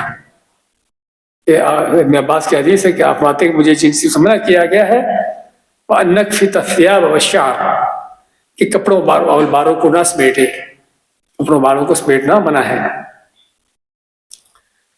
224 میں سجدہ کی جگہ سے بار بار کینکریاں ہٹانا منع ہے، پہلے ہم پڑھ چکے ہیں۔ آپ نہ کہ اگر کینکریاں وغیرہ ہیں ان کو برابر کرنا، ایک بار کر لو، بار بار اس سے منع کیا گیا ہے۔ 225 میں نماز میں ادھر ادھر دیکھنا منع ہے، نماز میں ادھر ادھر دیکھنا منع ہے۔ ادھر ادھر دیکھنے سے مراد کیا ہے کہ آس پاس دائیں بائیں نظریں کہاں پر ہوں؟ سجدہ کی جگہ پر۔ اصل یہ ہے، تو آپ فرماتے ہیں لا یزال اللہ مقبلا علی العبد فی الصلاۃ ما لم یلتفت، کہ جب تک بندہ آس پاس نہیں دیکھتا، ادھر ادھر نہیں دیکھتا، اس وقت تک اللہ تعالیٰ اس کی طرف متوجہ ہوتا ہے، سمجھے نا؟ اس کی طرف متوجہ ہوتا ہے۔ فَإِذَا صَرَفَ وَجْهَهُ انصرف عنه، تو جب بندہ بھی اپنے چہرہ آس پاس پھیرتا ہے تو اللہ تعالیٰ بھی اپنا چہرہ اس سے پھیر لیتا ہے۔ اسی سے اندازہ ہوتا ہے کہ کتنا بڑا گناہ ہے اور کس قدر آدمی محروم ہوتا ہے۔ تو اسی طرح نبی صلی اللہ علیہ وسلم دائیں بائیں، ہاں اگر ضرورت ہو تو دیکھا جا سکتا ہے، اگر کوئی ضرورت ہو دیکھنے کی آس پاس تو دیکھا جا سکتا ہے۔ نبی صلی اللہ علیہ وسلم دائیں بائیں دیکھتے تھے لیکن اپنی گردن پیچھے کی طرف نہیں موڑتے تھے۔ اچھا، دیکھنے کے حوالے سے یہاں پر تفصیلات میں چاہوں گا توجہ سے سنیے۔ ایک تو ہے کہ دیکھنا اس طرح سے آدمی کا چہرہ قبلہ ہی کی طرف رہے، صرف آنکھوں سے دائیں بائیں دیکھنا، ایک چیز ہے۔ دوسرا یہ ہے کہ دیکھتے ہوئے چہرہ بھی دائیں بائیں کر لینا، صرف آنکھیں نہیں بلکہ چہرے کو بھی دائیں بائیں پھیرنا۔ اس حالت میں تو نماز صحیح ہے، نماز باطل نہیں ہوگی۔ ہاں یہ ہے کہ جس نے آس پاس دیکھا بلا ضرورت تو اس کا اس کو گناہ ہوگا، لیکن نماز صحیح ہے کیونکہ چہرہ اس کا، اس کی سمت قبلہ ہی کی طرف ہے، سمجھے نا؟ اس کا چہرہ قبلہ کی طرف ہے، اور آنکھیں صرف آنکھوں سے آس پاس دیکھا ہے یا چہرہ آس پاس کیا ہے لیکن اس کا جسم جو ہے قبلہ کی طرف متوجہ ہے، تو اس میں کیا ہے؟ اس میں اس کی نماز صحیح ہوگی۔ لیکن اگر اس نے جسم پھیر دیا ہے پورا، یعنی قبلہ سے جسم پورا پھیر دیا، تو اس سے خاص طور پر جسم اگر پھیرتے ہوئے قبلہ سے ہٹ گیا اور قبلہ پیچھے کو کر دیا، قبلہ اس طرف ہے اور آدمی کا چہرہ اس طرف ہو گیا، تو اس سے نماز باطل ہو جاتی ہے۔ سوائے کہ اگر ادھر ہو، سوائے ادھر کے مجبوری میں، ادھر مجبوری کیا ہے؟ ابھی ہم نے پڑھا تھا کہ نماز میں سانپ بچھو کو مارا جا سکتا ہے، اس کو مارتے ہوئے انسان کو کیا ہے؟ آگے پیچھے ہونے کی ضرورت پڑتی ہے، اور بعض اوقات اس کا جسم قبلے کی طرف سے ہٹ سکتا ہے۔ اس سے جنگ کے اندر نماز پڑھنے کا صرف نہیں بلکہ جماعت کے ساتھ نماز پڑھنے کا حکم ہے، جنگ کے اندر بھی۔ اور بعض اوقات آدمی کھڑا نہیں ہو سکتا، چلتے چلتے، بھاگتے ہوئے، دوڑتے ہوئے، اس میں ظاہر بات ہے آدمی کا چہرہ بھی، جسم بھی قبلہ سے ہٹ سکتا ہے۔ اس طرح کی کیفیت میں نماز صحیح ہے کہ ادھر ہے، مجبوری ہے، ورنہ عام حالت میں اگر آدمی بغیر مجبوری کے اپنے جسم کو قبلہ سے پھیرتا ہے اس کی نماز باطل ہو جاتی ہے، اور میں آپ کے ہاں دلیل دی گئی ہیں کہ نبی صلی اللہ علیہ وسلم جنگ کے موقع پر تھے تو آپ وادی کی طرف دیکھ رہے تھے، اور اگر کسی عورت کو دوران نماز اپنے بچے پر نظر رکھنے کی ضرورت ہو تو دیکھ سکتی ہے۔ آگے بھی یہی مسئلہ بیان کیا گیا ہے، 3 اس کی حالتیں بیان کی گئی ہیں کہ اپنے سینے اور جسم کو قبلہ کی رخ سے پھیر دینا، اگر یہ کام بغیر کسی شرعی عذر کے کیا جائے تو بالاتفاق نماز باطل ہو جاتی ہے، کیونکہ قبلہ رخ ہونا نماز کی شرط ہے۔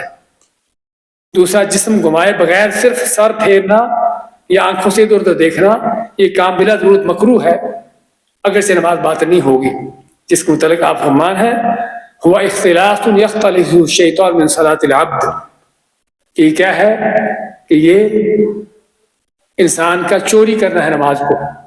شیطان جو ہے انسان کی نماز کو چوری کرتا ہے۔ کیا چوری کرتا ہے؟ جب ادھر ادھر دیکھتا ہے، تو اس سے نماز باطل نہیں ہوتی۔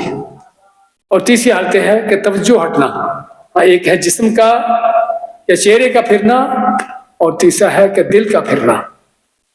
توجہ ہٹنے کا معنی کہ دل کا پھرنا، توجہ ہٹ جانا دل سے، اور یہ تو ہوتی رہتی ہے، کھڑے نماز میں ہیں اور توجہ کہیں اور ہے، دل کہیں اور ہے، وسوسے خیالات ہیں دل کے اندر. تو آدمی جن میں غافل ہو کر نماز میں، اس سے کیا ہے کہ نماز باطل نہیں ہوتی لیکن نماز کا اجر ضائع ہو جاتا ہے. جس قدر آپ ان وسوسوں خیالات میں پڑے رہیں گے اسی قدر آپ کا کیا ہے، نماز کا اجر ضائع ہوگا، اسی قدر آپ کا نماز کا اجر ضائع ہو جائے گا. بلکہ ایک حدیث میں آتا ہے کہ آدمی کو نماز کا اسی حصے کا اجر ملتا ہے جو حصہ اس نے دل دماغ سے حاضر ہو کے پڑھا ہو، جو نماز اس نے دل دماغ سے حاضر ہو کر پڑھی ہو. اور اس میں ہمیں توجہ دینے کی ضرورت ہے. بعض اوقات نماز کھڑے ہونے سے شروع کرنے سے آخر تک پتہ ہی نہیں کیا کیا ہے، کہاں ہے، پوری نماز میں ہی ادھر ادھر توجہ ہے، تو یہاں پر پوری نماز ہی ضائع ہے. اگرچہ نماز تو ہو جائے گی، ہم نہیں کہیں کہ نماز دوران ہے، لیکن نماز تو ہو جائے گی لیکن اس کی نماز ضائع ہے، سمجھے نا. اس لیے انسان کو ضرورت ہے نماز پر توجہ دینے کی اور اس طرح کے خیالات، ان چیزوں سے اپنے آپ کو بچانے کی. 226 میں نماز میں جمائی کو حد الوسع روکنے کی کوشش کی جائے. جمائی کیا ہوتی ہے؟ ہاں کیا ہوتی ہے جمائی؟ الٹی. ماشاء اللہ. ہاں جو ابھی آپ آئی تھی. ہاں جی ہاں آپ کو جمائی آئی تھی نا ابھی؟ ہاں بس یہ جمائی ہوتی ہے. ہاں جی جمائی کیا ہوتی ہے کہ آدمی کا ایک کیفیت ہوتی ہے کہ جس میں آدمی کا منہ کھلتا ہے اور عام طور پر نیند سے، تھکاوٹ سے، اکتاہٹ سے یہ چیز ہوتی ہے. آدمی جب اکتایا ہوتا ہے، تھکا ہوتا ہے یا نیند آ رہی ہوتی ہے، بھوک لگی ہوتی ہے، مختلف کیفیتوں میں یہ چیز جمائی آتی ہے.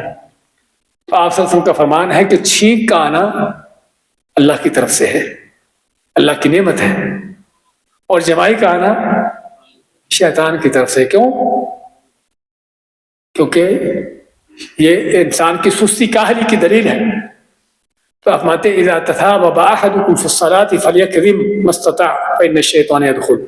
تو اگر آدمی کو جمائی آئے تو اس کو روکنے کی کوشش کرے جہاں تک ممکن ہو. روک سے مراد یعنی اپنا منہ بند رکھے. روکنے کا معنی کہ اپنے منہ کو بند رکھے، کیونکہ شیطان کیا کرواتا ہے، منہ کھلاتا ہے اور ساتھ ہی آواز بھی نکلتی ہے کہ جس سے شیطان ہنستا ہے. شیطان اس سے ہنستا، خوش ہوتا ہے. اور کوئی شک نہیں کہ بڑا مکروہ عمل ہے، غلط قسم کا عمل ہے، غلط کام ہے. تو آدمی کو جمائی آئے تو جمائی کو روکنے کی کوشش کرے، ہونٹوں کو بند رکھنے کی کوشش کرے اور مزید اپنا ہاتھ منہ کے سامنے کر دے، تاکہ جو ہے یہ غلط قسم کا یہ منظر دوسروں کے سامنے نہ ہو. اور منہ کو نہ کھولے. اگر منہ کھولے گا تو شیطان داخل ہوگا اور جب شیطان اندر جائے گا تو پھر اپنے کام کرے گا. سمجھے نا؟ تو یہ ہے. ہاں ویسے تو نماز کا ذکر ہے لیکن عام حالت میں بھی انسان کو روکنا چاہیے، کیونکہ جب آپ فرماتے ہیں کہ شیطان کا عمل ہے تو اس سے بچنا چاہیے. 227 میں دوران نماز قبلہ کی طرف تھوکنا حرام ہے. نماز کے دوران قبلہ کی طرف، یعنی آپ نماز پڑھے قبلہ کی طرف کھڑے، وہاں سامنے تھوکنا حرام ہے قبلہ کی طرف.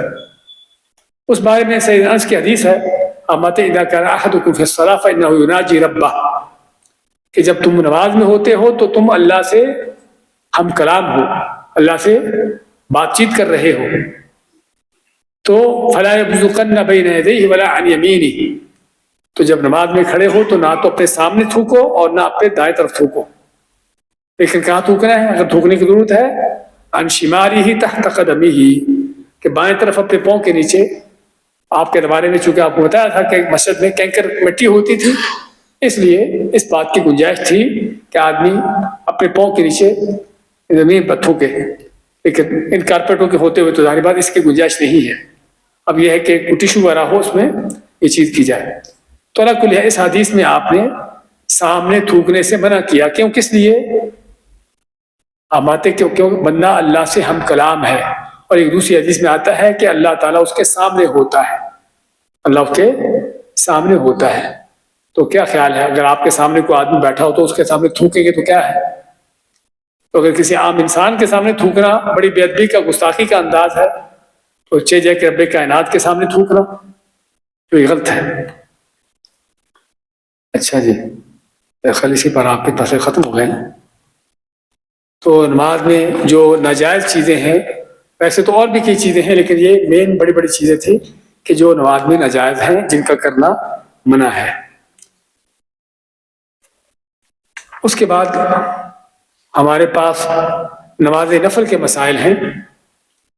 تو سلائڈ ہماری ختم ہوگی، لیکن آپ لینا چاہتے ہیں تو ہم مختصر انداز سے. ویسے نماز نفل میں کوئی ایسی خاص یعنی کہ مشکل چیزیں نہیں ہیں کہ جن مسائل کو سمجھنے سمجھانے کی ضرورت ہو. اگر آپ خود بھی پڑھیں گے کتاب سے تو انشاءاللہ آپ کو سمجھا سکیں گے. نماز نفل کے مسائل میں پہلی بات تو نماز کی تقسیم. نماز جو ہے ساری ایک جیسی نہیں ہے. نماز میں کچھ فرض ہے، کچھ نفل ہے. نماز کی بڑی دو قسمیں ہیں، کچھ نماز فرض ہے اور کچھ ہے نفل ہے. فرض وہ ہے کہ جس کا کرنا ضروری ہے اور جس کو نہ کرنے کا جرم ہے، گناہ ہے، جس کا قیامت کے دن حساب دینا ہوگا. سمجھے نا؟ فرض نماز وہ ہے کہ جس کا قیامت کے دن حساب دینا ہوگا، اس کا کرنا ضروری ہے. اور نفل وہ نماز ہے کہ جس کا حساب نہیں ہے. سمجھے نا؟ اگر آدمی نہ بھی پڑھے، نہ بھی اس کو چھوڑ بھی دے، تب بھی گناہگار نہیں ہے. لیکن کرنے کا ثواب ہے، کرنے کا ثواب ہے، لیکن چھوڑنے کا گناہ نہیں ہے. تو یہ نفل اور فرض کی تقسیم. اس کے بعد فرض تو سارے تقریباً ایک جیسے ہیں، چاہے پانچوں نمازیں جو فرض ہیں وہ ہے یا جمعے کی نماز ہو. لیکن نوافل جو ہیں ان کے آگے کئی قسمیں ہیں. نوافل کے آگے کئی قسمیں ہیں. پہلی قسم یہ ہے کہ ان میں سنتیں ہیں، اور سنتیں بھی دو طرح کی ہیں. سنتیں مؤکدہ ہیں اور سنتیں غیر مؤکدہ ہیں. مؤکدہ کون سی ہیں؟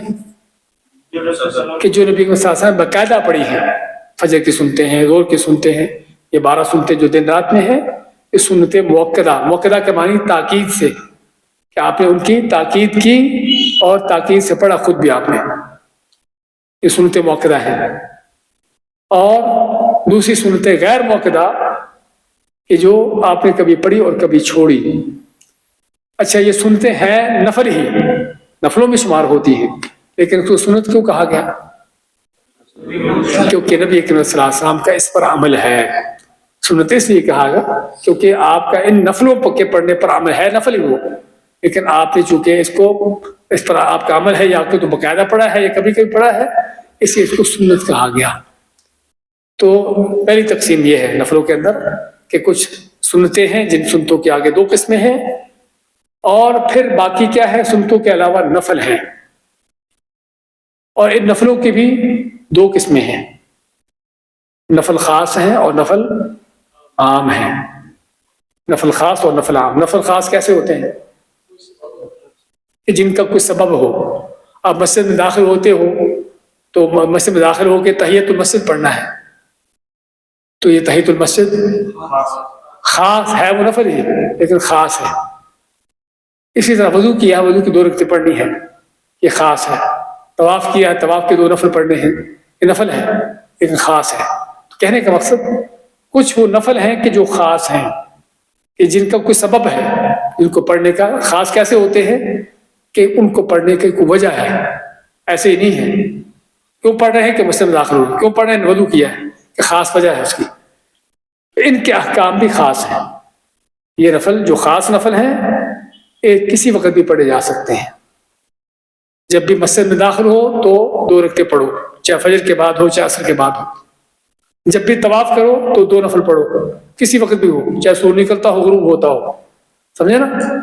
تو جو خاص نفل جو ہیں ان کو حتیٰ کہ مکروہ اوقات میں بھی پڑھا جا سکتا ہے، بلکہ پڑھنے کا حکم ہے. اور ایک ہے عام نفل. عام نفل کہ جن کا کوئی سبب نہیں، جن کو پڑھنے کی کوئی وجہ نہیں. ہاں ویسے ہی عشاء کے بعد بیٹھے، دل چاہا کہ چلو کوئی 2-4 نفل پڑھ لوں، تو پڑھ سکتے ہیں نا؟ ہاں پڑھ سکتے ہیں، 2 4 8 10 جتنے پڑھنا چاہیں، بغیر کوئی تعداد فکس کیے. تو یہ عام نفل ہے.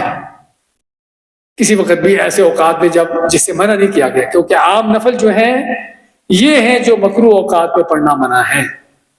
تمام نمازوں میں سے تمام نمازوں میں سے جو چیز مکروہ اوقات میں پڑھنا منع ہے وہ کیا ہے؟ عام نفل. نہ فرض پڑھنا منع ہے، نہ سنتے پڑھنا منع ہے، نہ خاص نفل پڑھنا منع ہے. تو اس معلوم ہوا کہ نماز کی 4 قسمیں ہیں، بلکہ 5 قسمیں ہوگی. اچھا 4 قسمیں: فرض، سنتے، نفل خاص اور نفل عام. تو ان میں صرف عام نفل پڑھنا منع ہے مکروہ اوقات میں، ممنوع اوقات میں. باقی تمام نمازیں پڑھی جا سکتی ہیں. فجر کے بعد آپ کی آنکھ کھلی جب سورج نکل رہا ہے تو کیا فجر کی نماز پڑھے گا؟ پہلے بیٹھ جائیں گے سورج نکلنے کے بعد؟ بلکہ وہ اسی وقت پڑھنا ہوگی. سمجھے نا؟ فرض نماز ہے، اس کا کوئی وقت، اس کے لیے کوئی وقت منع نہیں ہے. اور فرض نماز کے ساتھ سنتے بھی پڑھیں گے. اسی طرح مسجد میں داخل ہوئے، مسجد میں آئے ہیں، فجر کے بعد آئے ہیں، نماز پڑھ کے اب آ کے آپ نے بیٹھنا ہے تو کیا ہے؟ 2 رکعتیں پڑھ کے بیٹھیے.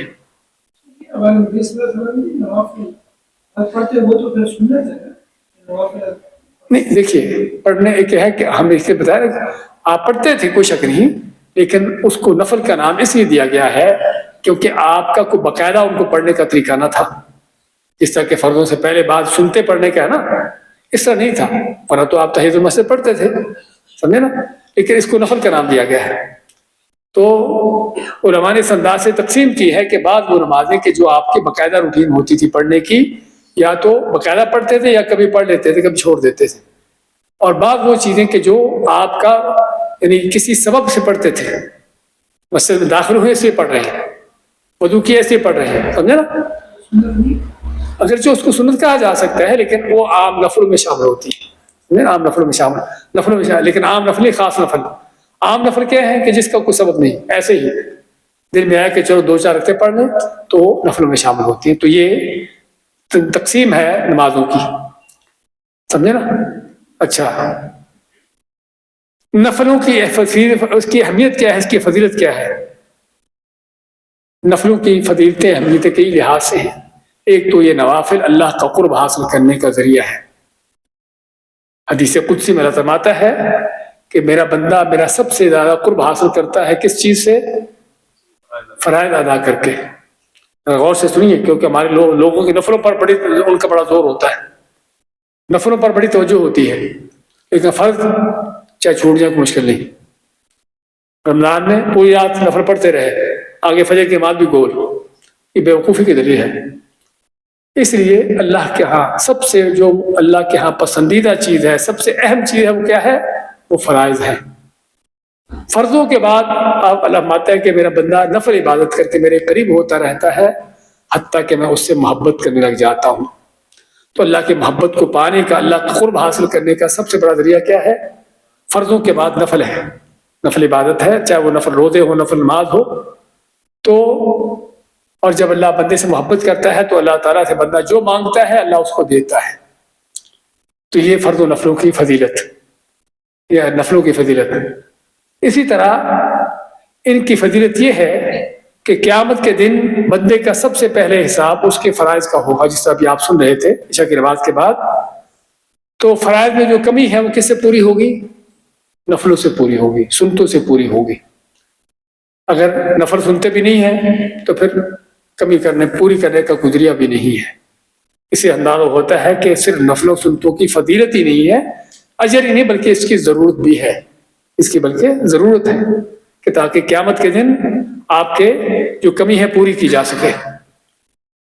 تو یہ اس کی فضیلت کے حوالے سے، اس کی اہمیت کے حوالے سے.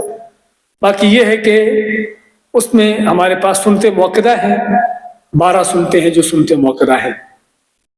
2 فجر کی سنتے ہیں، ظہر سے پہلے 4، ظہر کے بعد 2، اور مغرب کے بعد 2، اور عشاء کے بعد 2.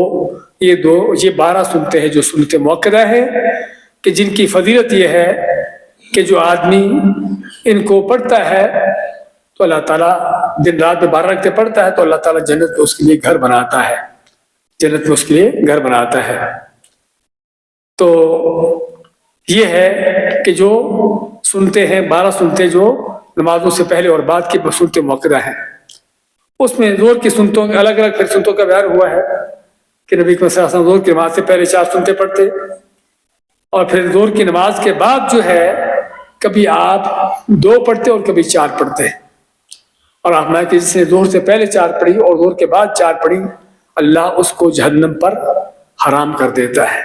اس کی فضیلت یہ ہے کہ ظہر کی سنتے ہیں 4 پہلے اور بعد میں 2 بھی ہیں اور 4 بھی ہیں۔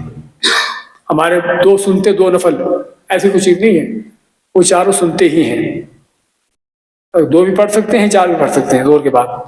اور ان کی فضیلت یہ ہے کہ جو آدمی ظہر کے پہلے 4 ظہر کے بعد 4 سنتے پڑھتا ہے اللہ اس کو جہنم پر حرام کر دیتا ہے۔ اصل سنتے نفل جتنے بھی ہیں 2 ہیں، سوائے ظہر کے پہلے کی 4 سنتے اس میں حدیثیں آتی ہیں کہ 4 اکٹھی پڑھ سکتے ہیں، لیکن اور کوئی سنتے نہیں کہ جو 4 اکٹھی پڑھی جاتی ہیں، سمجھے نا؟ ہمارے ہاں اگرچہ چلتا ہے تو اثر سے پہلے 4 سنتے اکٹھی، اور لیکن آپ صلی اللہ علیہ وسلم جو ہے صرف ظہر سے پہلے کبھی آپ نے 4 سنتے اکٹھی پڑھی وہ اسلام سے، ورنہ آپ کی جتنی بھی سنتے نفل ہوتی تھی 2 کر کے ہوتی تھی۔ اسی طرح فجر سے پہلے 2 سنتے جو سب سے اہم ترین سنتے ہیں، حتیٰ کہ آپ سفر میں بھی نہیں چھوڑتے تھے، اور جن کی فضیلت میں آپ ماتے ہیں کہ رکعت الفجر خیر من الدنیا وما فیہا، کہ فجر کی 2 سنتے دنیا اور دنیا کے اندر جو کچھ ہے اس سے افضل بہتر ہے۔ اور اسی طرح مغرب کے بعد کی 2 سنتے ہیں اور عشاء کے بعد کی 2 سنتے ہیں کہ یہ سنتے موقعہ ہیں۔ اس کے علاوہ عصر سے پہلے 4 سنتے ہیں جو 2 کر کے پڑھنا چاہیے، جو سنتے غیر موقعہ ہیں، جو سنتے غیر موقعہ ہیں، جن کے بارے میں آپ ماتے رحم اللہ عمران صلی اللہ قبل العصر، کہ اللہ تعالیٰ اس آدمی کے حال پہ رحم فرمائے کہ جو عصر کی نماز سے پہلے نماز پڑھتا ہے، 4 رکعت نماز پڑھتا ہے۔ اور جمعہ کے حوالے سے جمعہ کی نماز کے کتنے نفل سنتے ہیں؟ ہاں، جمعہ سے پہلے کتنی سنتے ہیں؟ جمعہ کے فردوں سے پہلے یا خطبے سے پہلے؟ خطبے سے پہلے کتنی بازو کو بولنے دیں نا، جمعہ کے خطبے سے پہلے کتنی سنتے ہیں؟ کوئی نہیں؟ ہاں، سنتے کوئی نہیں؟ ہاں، لیکن ہم تو دیکھتے ہیں کہ جب جمعے کی پہلی اذان ہوتی ہے تو سبھی لوگ کھڑے ہو کے 4 سنتے پڑھتے ہیں۔ ہاں جی، ہاں جی، کوئی دلیل نہیں، کیوں؟ کہاں سے آئی پھر؟ دیکھا دلیل نہ ہونے کی کیا دلیل ہے؟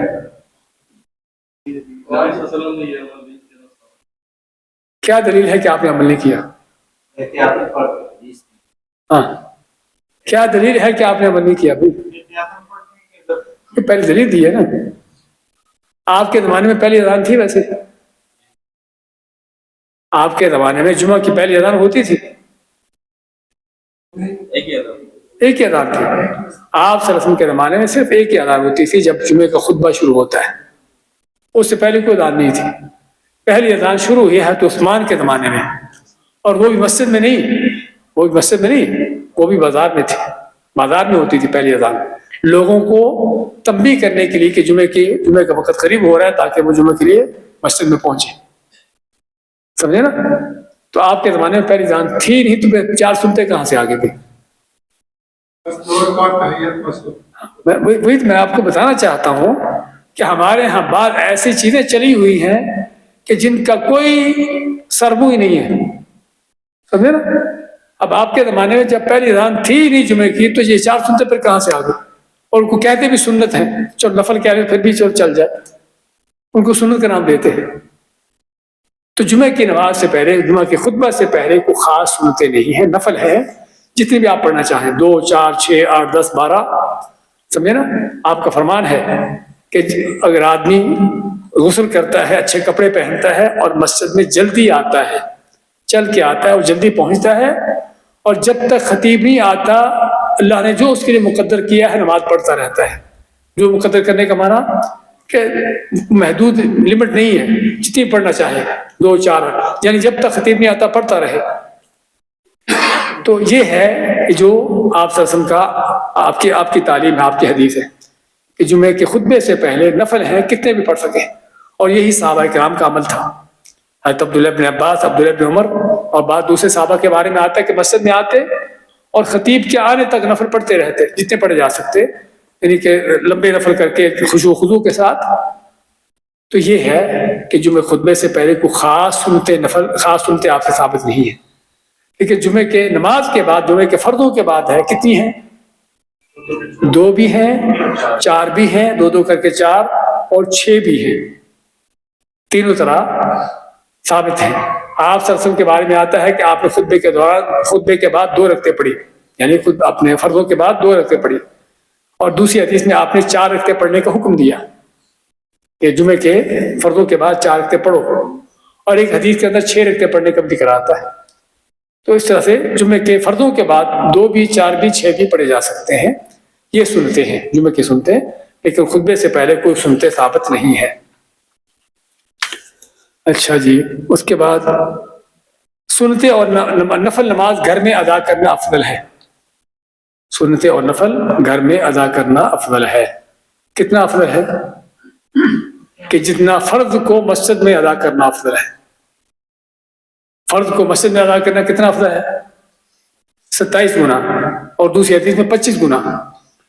تو اسی طرح سے نفلوں یا سنتوں کو گھر میں ادا کرنا زیادہ افضل ہے. یعنی ایک آدمی عشاء کی 2 رکعتیں، اس نے عشاء کی 2 سنتیں مسجد میں پڑھی، اور دوسرے آدمی نے عشاء کی 2 سنتیں گھر میں جا کے پڑھی. اب مسجد میں پڑھنے والے کو 2 رکعتوں کا ثواب ملے گا، اور گھر میں جا کے پڑھنے والے کو 50 یا 54 رکعتوں کا ثواب ملے گا. سمجھے نا؟ 27 گنا یا 25 گنا. سمجھے نا؟ 2 رکعتوں کا صرف اتنا بڑا فرق ہے.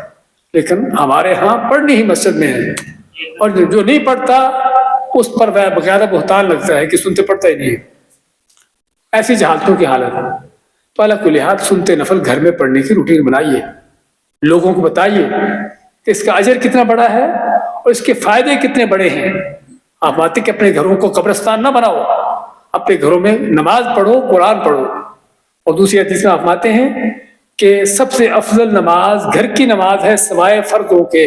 ہاں، فرض مردوں کو مسجد میں پڑھنے ہیں، گھر میں نہیں ہوں گے، لیکن فرضوں کے علاوہ نفل سنتے افضل نماز گھر میں ہیں. اور خود نبی صلی اللہ علیہ وسلم کی ہمیشہ آپ کے سنتے نفل گھر میں ہوتے تھے. کبھی شاذ و نادر حالت میں آپ نے مسجد میں پڑھے ہوں، لیکن آپ کے نفل سنتے ہمیشہ گھر میں ہوتے تھے. اور اس میں گھر میں برکت پیدا ہوتی ہے، گھر والوں کی تربیت ہوتی ہے. سمجھے نا؟ اس میں طرح طرح کے فائدے ہیں. اور بھی سنتے نفل پڑھنے کا طریقہ کیا ہے؟ طریقہ یہ ہے کہ 2 کر کے پڑھی جائے، جیسا ہم نے بتایا ہے کہ آپ صلی اللہ علیہ وسلم کی سنت ہے کہ 2 کر کے پڑھی جائے. اور آدمی چاہے تو ان کو بیٹھ کر بھی پڑھ سکتا ہے. سنتے اور نفل صحت مند ہونے کے باوجود بغیر کسی عذر کے بھی بیٹھ کر پڑھ سکتا ہے، لیکن اجر آدھا ملے گا. ہاں، یہ ضرور ہے. نہ سمجھے کہ بیٹھ کر پڑھنے سے چلو آسانی ہوگی، آسانی تو ہو جائے گی، لیکن اجر آدھا ملے گا. لیکن پڑھنے کی اجازت ہے. لیکن فرض جو ہے، اگر آدمی کھڑا ہو سکتا ہے تو بیٹھنے کی اجازت نہیں اس میں، اس کو فرق ہے کھڑے ہو کر پڑھنا ہے. تو اس لیے تو سنتے نفل ان کو بیٹھ کر پڑھا جا سکتا ہے. اور اگر آدمی کچھ حصہ کھڑا ہو کر پڑھ لے، کچھ بیٹھ کر پڑھ لے، تب بھی جائز ہے. حضرت عائشہ کی حدیث ہے کہ نبی صلی اللہ علیہ وسلم رات کو لمبی نماز پڑھتے اور بعض اوقات بیٹھ کر نماز پڑھتے رہتے حتیٰ کہ جب 15-20 آیتیں باقی رہ جاتی تو آپ کھڑے ہو جاتے، پھر کھڑے ہو کر رکوع کرتے، کھڑے مکمل کرتے. تو اللہ کل حال اس میں جائز ہے بیٹھ کر پڑھنا بھی، کھڑے ہو کر پڑھنا بھی، یا کچھ حصہ بیٹھے رہے اور کچھ حصہ کھڑے ہو جائے، تو سبھی اس میں جائز ہے سنتوں اور نفلوں کے اندر. ہاں، بیٹھ کر پڑھ لے، مشکل نہیں. اگر بیمار اگر بیٹھ کر پڑھتا ہے تو پورا اجر ملے گا. ہم یہ بتایا ہے کہ بغیر عذر کے بیٹھ کر پڑھتے ہیں پھر آدھا ملے گا. عذر ہے، بیمار ہے، تھکا ہوا ہے، یا کھڑا ہونا مشکل ہے، ہاں اس کو بیٹھ کر پڑھنے میں پورا اجر ملے گا. اچھا جی، اسی طرح نفل اور سنتوں کا یہ بھی ہے کہ اگر آدمی شروع کرنے کے بعد بھی اس کو چھوڑ دے، توڑ دے، تو اس کو قضا کرنے کی ضرورت نہیں ہے. نفلوں کو، نفلی عبادت جتنی بھی ہیں سوائے حج عمرے کے، ہاں حج عمرہ نفلی بھی شروع کر دیا تب بھی آپ کو پورا کرنا ہوگا. نہ حج عمرہ آپ نے احرام مان لیا نفلی حج کا، نفلی عمرے کا، تب بھی مکمل کرنا ہوگا. وَأَتِمُّوا الْحَجَّ وَالْعُمْرَةَ لِلَّهِ. لیکن اس کے علاوہ روزہ ہے، نماز ہے، نفل آپ نے شروع کی، کسی وجہ سے آپ کو چھوڑنا پڑ گئی، آپ نے نماز پڑھ رہے ہیں 2 رکعتیں شروع کر دی، نماز کھڑی ہو گئی، چھوڑیں گے تو کیا نماز کے بعد ان 2 رکعتوں کو دہرائیں گے؟ ہاں چاہیں تو دہرا لیں، لیکن دہرانا ضروری نہیں ہے۔ روزہ رکھا ہوا ہے، نفل روزہ، کسی وجہ سے کسی نے کہا کہ آؤ کھانا کھائیں، دعوت مل گئی تو کھانا کھا لیا، روزہ توڑ دیا، تو اس نفل روزے کو کیا قضا کرنا ہوگا؟ ہاں قضا کرنے کی ضرورت نہیں ہے۔ تو اس لیے نفل عبادت کا یہ بھی ہے کہ اس کو آدمی اگر کسی وجہ سے توڑ یا چھوڑ بھی دے تو اس کو قضا کرنے کی ضرورت نہیں، سوائے حج عمرہ کے کہ جس کو مکمل پورا کرنا ہوگا۔ اچھا، اس میں یہ بھی آتا ہے ایک بڑا اہم مسئلہ، وطر کے علاوہ نفل جو ہے 1 رکعت نہیں ہوتا، صرف وطر ہے جو 1 رکعت ہو سکتا ہے، اس کے علاوہ نفل جو ہے آدمی کہے کہ چلو 1 رکعت پڑھ لوں، نفل 1 رکعت نہیں ہوتا، کم سے کم 2 نفل ہے۔ اچھا، اگر آپ نے نماز شروع کر دی، نماز شروع کرنے کے بعد نماز کے دوران نیت تبدیل کرنے کی ضرورت پیش آ گئی تو کیا کر سکتے ہیں؟ ہاں، اور کب کر سکتے ہیں، کب نہیں کر سکتے؟ آپ نے فرض کریں کہ فجر کی سنتیں پڑھنا شروع کی، یا آپ نے مسجد میں آ کے تحیۃ المسجد پڑھنا شروع کر دی، اور آپ کو خیال آیا کہ میں تو ابھی فجر کی سنتیں پڑھنی ہیں، آپ تحیۃ المسجد پڑھتے پڑھتے ہی آپ کہوں کہ چلو یہ فجر کی سنتیں ہو جائیں گی، کیا خیال ہے؟ نہیں ہوں گی، سمجھے نا؟ آپ کی ظہر کی نماز باقی تھی، آپ مسجد میں آئے اور عصر کی نماز شروع ہے، آپ نے خیال ہی نہیں کیا اور عصر کی نماز میں شامل ہو گئے عصر کی نیت سے، اور نماز شروع کرنے کے بعد آپ کو خیال آیا کہ آپ کی ظہر کی نماز باقی ہے، آپ کہیں کہ چلو ابھی ظہر کر لیتا ہوں، اس کو نیت تبدیل کر لی نماز کے اندر، نہیں ہوگی، نماز کے اندر ہی نیت تبدیل نہیں ہوگی۔ سلام پھیر کے کر سکتے ہیں، سمجھے نا؟ تو یہاں پر ایک آپ کو یہاں پر پڑھیے، ساری تفصیل دی ہوئی ہے، اس میں کیا ہے کہ اگر آپ فرضوں کو نفلوں میں تبدیل کرنا چاہیں تو ہو جائے گی، نفلوں کو فرضوں میں تبدیل کرنا چاہیں تو نہیں ہوگی، ایک قاعدہ۔ دوسرا قاعدہ کیا ہے کہ مخصوص نماز سے دوسری مخصوص نماز میں یہ تبدیل نہیں ہوگی، سمجھے نا؟ لیکن مخصوص نماز سے عام نفل کی طرف نیت تبدیل ہو جائے گی۔ فرض کریں کہ آپ نے 2 رکعتیں شروع کی فجر کی سنتوں کی نیت سے کہ میں فجر کی سنتیں پڑھنا ہے، پھر آپ نے کہا کہ میں یہ نفل کر لیتا ہوں، سنتے بعد میں پڑھوں گا، کیا جائز ہے؟ ہاں جائز ہے، کیونکہ مخصوص سے آپ عام نفلوں کی طرف آ گئے۔ یعنی قاعدہ کلیہ رول یہ ہے کہ آپ اوپر سے نیچے کو آ سکتے ہو، نیچے سے اوپر کو نہیں جا سکتے، یعنی فرض کو نفل بنا سکتے ہو آپ۔ ایک مثال دیتا ہوں آپ کو، مسجد میں آئے، جماعت ہو گئی تھی اور آپ دیکھا کوئی اور بھی نماز پڑھنے والا کوئی نہیں ہے، آپ نے اکیلے ہی نماز شروع کر دی، اپنی نماز شروع کر دی، نماز شروع کی تو دیکھا کہ اور لوگ آگے انہوں نے اپنی جماعت شروع کر دی۔ اب آپ کو اختیار ہے، چاہے تو نماز توڑ کے بھی ان کے ساتھ مل سکتے ہیں، چاہیں تو اپنی اس نماز کو نفل بنا لیں، جو آپ نماز شروع کی ہے، جو فرض شروع کیے تھے اس کی نیت نفل کی کر لیں، نفل کی نیت کر کے اس کو مکمل کر لیں، اس کے بعد وہ جماعت میں جا کر شامل ہو جائیں، سمجھے نا بات؟ تو قاعدہ کلیہ جو رول ہے وہ یہ ہے، نیت تبدیل کرنے کا نماز کے دوران، آپ نماز سے پہلے جو مرضی کریں مشکل نہیں ہے، لیکن نماز کے دوران نیت تبدیل کرنے کا رول یہ ہے کہ اوپر سے نیچے کو آ سکتے ہیں، جو فرض ہے اس کو نفل بنا سکتے ہیں، مخصوص نماز کو عام کر سکتے ہیں، لیکن سنت کو نفل نہیں بنا، سنت کو فرض نہیں بنا سکتے، نفل کو فرض نہیں بنا سکتے، اور مخصوص جو عام نفل ہے اس کو مخصوص نہیں بنا سکتے۔ یعنی آ کے آپ نے عام نفلوں کی نیت سے نماز شروع کی تھی، پھر چلو میں اس کو فجر کی سنتے بنا لوں، اس کو ظہر کی سنتے بنا لوں، ایسا نہیں ہوگا۔ یہ قاعدہ کلیہ ہے نماز میں نیت تبدیل کرنے کا، امید سمجھ آگے ہوگا۔ ہاں جی، ہاں جی، ہاں بتایا نا کہ آپ نماز کو توڑ کے بھی ان کے ساتھ مل سکتے ہیں، اور اس نماز کو مکمل کرنا چاہیں تو نفل کی نیت سے مکمل کر لیں، اس کے بعد ان کے ساتھ جا ملیں۔ کب توڑ دینا بہتر ہے، کب مکمل کرنا ہے؟ ایک رکعت پوری باقی ہے، ہاں اگر فرض کریں آپ نے شروع کی ہے نماز اور ابھی تک آپ کی یعنی کہ باقی کافی نماز پھر تو ظاہر بات آپ کو ٹائم لگے اتنی دیر تک ان کے وہ کافی دور آگے سے نکل چکے ہوں گے، وہاں پر آپ بہتر توڑ کے ان کے ساتھ مل جائے.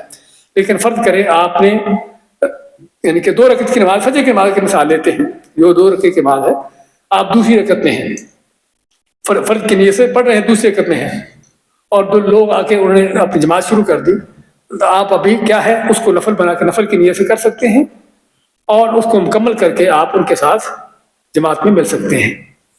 تو یہ تھے نفل نماز کے کچھ مسائل جو ہم نے ذکر کیے ہیں. ہاں اسی طرح ہاں کچھ اور مسائل باقی ہیں، ان کو مکمل کر لیں. نفل نماز کے حوالے سے یہ بھی ہے کہ سواری پر بیٹھے بیٹھے پڑھے جا سکتے ہیں، کسی طرف بھی آپ کا رخ ہو، سواری کا رخ مشرق کو ہے، مغرب کو ہے، شمال جنوب کو ہے، نفل سنتوں میں قبلہ کی سواری پر بیٹھے ہوئے، اگر یہاں پر نفل پڑھیں گے تو یہ نہیں کہ ادھر کو منہ کر کے پڑھیں گے، یہاں تو لازمی قبلہ ہے، سمجھے نا. لیکن سواری پر بیٹھے بیٹھے آپ کو اجازت ہے کہ جب سواری کا رخ جدھر بھی ہو آپ ادھر ہی منہ کر کے نماز پڑھ سکتے ہیں، جس طرح کہ اللہ کے نبی صلی اللہ علیہ وسلم ایسا کیا کرتے تھے. سفر کے بغیر؟ ہاں سفر کے بغیر، لیکن ہاں سواری پر بیٹھے عام طور پر سفر میں ہی آپ نماز پڑھتے تھے. ہاں ہاں سفر کے بغیر بحری اپنے رفاق کے اندر گھوم رہے ہیں تو پھر جو ہے پھر سنتے نفل سواری پر نہیں ہوگی. ہاں جی اچھا جی. سنتوں اور نفل میں قرآن کریم دیکھ کر تلاوت کرنا جائز ہے، سمجھے نا. قرآن کریم دیکھ کر پڑھا جا سکتا ہے سنتوں اور نفلوں میں، اگر دوبارہ یاد ہے تو ٹھیک ہے، ورنہ دیکھ کر پڑھ سکتے ہیں، مشکل نہیں ہے اس میں. اور فرضوں میں اگر ضرورت ہو تو کسی کو کوئی یاد نہ ہو کچھ سوائے دیکھ کر پڑھنے کے پڑھ سکتا ہے، ورنہ اصل یہ ہے کہ فرضوں میں دیکھ کر نہ پڑھا جائے. تو اس کی نیت جو باندھتے ہیں جو ہاتھ رکھتے ہیں دیکھ کے پڑھ رہے ہیں تو جیسے اگر ایک ہاتھ سے ہاں کوئی مشکل نہیں، ایسے بھی ایسے سامنے رکھ سکتے، ایسے پکڑ سکتے، دیکھیں نا ایسے پکڑ، مشکل نہیں، ہاتھ بھی بندے ہو آپ کو پکڑا ہو. ہاں اچھا جی. اسی طرح نفل سنتوں کے اندر یہ بھی سنت ہے کہ دن کے اندر آپ پڑھیں گے نفل سنتے تو ان کو سری آواز سے، آہستہ سے، اور رات کو پڑھیں گے تو آپ کو اجازت ہے کہ چاہے تو آواز بلند کر لیں اور چاہے تو آہستہ پڑھیں، سمجھے نا. دن کے اندر سنتے نفل آپ جو پڑھیں گے ان کو بغیر آواز کے، جس طرح کہ دن کی نمازیں ہوتی ہیں 2 رکعت کی نمازیں ہیں، سری نمازیں، اور رات کے وقت اگر آپ سنتے وقت نفل پڑھیں گے آپ ان کو بلند آواز سے پڑھ سکتے ہو، ایسا بھی پڑھ سکتے ہو، دونوں طرح جائز ہے اور دونوں طرح سنت ہے. اسی طرح ہم نے ذکر کر دیا ہے کہ وضو کرنے کے بعد 2 رکعتیں تحیۃ المسجد پڑھنا، تحیۃ الوضو پڑھنا یہ بھی سنت ہے. مسجد میں داخل ہوتے ہیں تو 2 رکعتیں تحیۃ المسجد پڑھنا یہ بھی اس کا بھی حکم ہے، اس کی بھی تاکید آئی ہے. نہیں ایک ہی الگ پڑھنے کی ضرورت نہیں ہے. وضو کیا ہے تو آپ مسجد میں آئے ہیں تو آپ نیت کر سکتے ہیں کہ وضو کی بھی وضو بھی ہو جائے اور تحیۃ المسجد بھی ہو جائے، دونوں نیتیں کی جا سکتی ہیں. بارک اللہ فیکم. سنتوں کی جماعت ہو سکتی ہے؟ سنتوں کی جماعت اللہ کے نبی صلی اللہ علیہ وسلم ثابت نہیں کہ، لیکن نفلوں کی بات ہو سکتی ہے، جیسے تہجد کی نماز ہے، تہجد کی نماز باجماعت پڑھی جا سکتی ہے، لیکن وہ باقاعدہ روٹین نہ بنائیں کبھی کبھار. لیکن سنتے فرض کرو کہ زور کی سنتے باجماعت پڑھیں، اے سنت کے خلاف، ایسا نہیں ہے. 2 رکعتیں پڑھ رہے ہیں. ہاں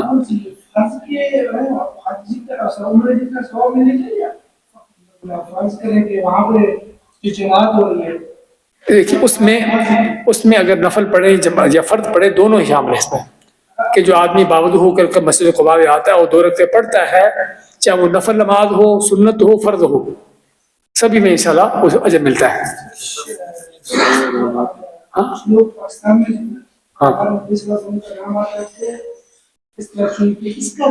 ان سے پوچھیے، ہمیں ان سے پوچھیے جو کہ کام کرتے ہیں. بھئی آپ صلی اللہ علیہ وسلم سے یہ فرمایا ہے کہ میرا نام آئے تو درود پڑھو، آپ نے تو انگوٹھے کو چومنے کا حکم نہیں دیا. یہ بیچ میں یہ کہاں سے وہاں سے آیا جہاں سے آپ نے دیکھا ہے، جہاں سے آپ نے دیکھا وہیں سے ہے وہ. جی ہاں وہیں سے شروع ہوا نا، وہ جھوٹ ہے سارا. اگر کیا بھی ہو تو آپ صلی اللہ علیہ وسلم نے ہمیں درود پڑھنے کا حکم دیا، انگوٹھے چومنے کا حکم دیا. نماز میں حرکات کے متعلق بعض لوگ قیام میں جو ہے مسلسل لیتے رہتے ہیں، حرام میں ہے کہ مکروہ میں ہے؟